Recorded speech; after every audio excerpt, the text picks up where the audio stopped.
বিছানায় বিছানায় mobile phone চার্জে লাগিয়ে একজন লোক ঘুমিয়েছিল। দেখলেন ভিডিওটা?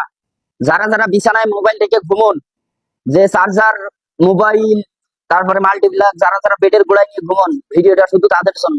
ভিডিওটা শুধু মনোযোগ দিয়ে দেখেন। এই যে স্ক্রিনে যে ছবিটা দেখতে পাচ্ছেন যে লোকটার, এই লোকটা একজন ডাক্তার সে রাত্রি ক্লান্ত ভাবে বাসায় এসে মনে করেন মোবাইল বেডের গোড়ায় ছুঁয়ে চার্জে দিয়ে ঘুমাইছিল।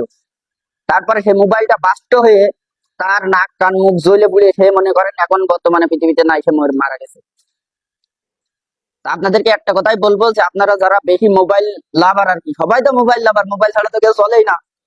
তা যারা মোবাইল বেশি ব্যবহার করেন, রাত্রি অন্তত ঘুমানোর সময় মোবাইলটা সাইডে রেখে ঘুমাবেন, বা আপনার ডাইনিং টেবিলের উপরে বা যে কোনো কিছু দড়ির উপরে বা ড্রেসিং টেবিলের উপরে রেখে তারপরে যে চার্জে দিয়ে ঘুমিয়ে বেডের গোড়ায় নিয়ে এসেন না। কারণ এর আগেও তো অনেক ঘটনা শুনেছেন যে মোবাইল বাস্ট হয়ে মানুষ মারা গেছে, জ্বলে পুড়ে গেছে। তা মোবাইলটা একটা বোম মনে করেন, যে যতই আপনারা সেই যান যান বলে ডাকেন মোবাইল না কেন, মোবাইলই আর কি।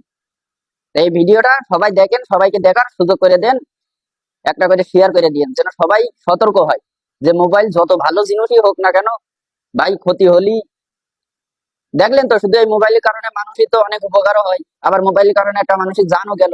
পেশায় একজন ডাক্তার, এই ঘটনা আছে ময়মনসিংহের একটা ঘটনা, সে লোকটি মারা গেছে মোবাইল বাস্ট হওয়ার কারণে। তা আপনারা দেখে সতর্ক হয়ে, কেউ বেডের গোড়ায় বালিশের গোড়ায় যে ও একটুক্ষণ পরে মেসেজ দেবে, বালিশের গোড়ায় একটা মোবাইলটা রেখে দিই।